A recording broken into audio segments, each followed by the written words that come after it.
Tapi begitu itu sukses menjadi juara, itu kan menjadi sebuah story yang legend sih menurut gua. Kan iya itu yang gue bilang juga, karena di era Pep 10 tahun Pep menjabat di City, siapa sih pelatih yang bisa nyempil juara lebih dari sekali, kan nggak ada gitu kan. Conte, Arne Slot, Jurgen Klopp gitu kan. Even Jurgen Klopp yang bisa dibilang layak dibuatkan patung lah dengan Liga Champions dan juga setelah penantian 30 tahun dan juga akhirnya bisa juara Premier League gitu kan.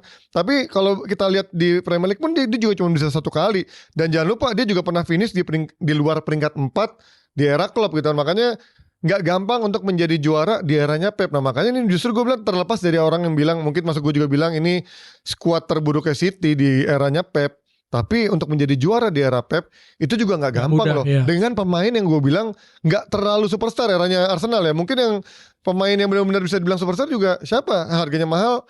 Mungkin Declan Rice. Sisanya gue nggak bisa bilang dengan nama besar tuh nggak ada di sana. Pemain-pemain yang semuanya dicetak sama Arteta menurut gue. Lihat aja Gabriel. Nggak ada yang kenal Gabriel sebelumnya dari Liga Inggris.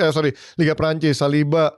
Terus juga Gabriel dari mana ya? Yang lain pun menurut gue gak ada yang benar-benar superstar. Jadi inilah yang gue rasa kesabaran untuk tidak memilih pemain bintang. Makanya Arteta butuh waktu lebih lama daripada pelatih yang langsung mendatangkan pemain-pemain instan dengan nama besar, Mas. Ya, antara duitnya yang memang bukan tim yang jor-joran, ya dia membangun tim dengan filosofinya seperti itu, ya sekarang hasilnya gitu. Sebenarnya memang terlalu idealis ya, tapi memang.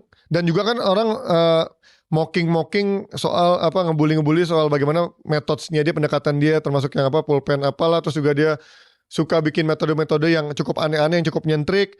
Memang itu kalau misalkan pada akhirnya dia nggak juara, itu akan menjadi bahan tertawaan. Tapi begitu itu sukses menjadi juara, itu akan menjadi sebuah story yang legend sih menurut gua.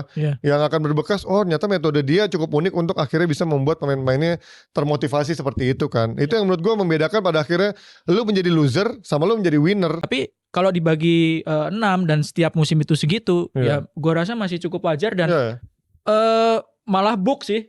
Ya, dengan dana segitu akhirnya bisa dapat juara itu, dan pondasinya ya jangan lupain itu pondasi yang dibikin sama Arteta. Betul.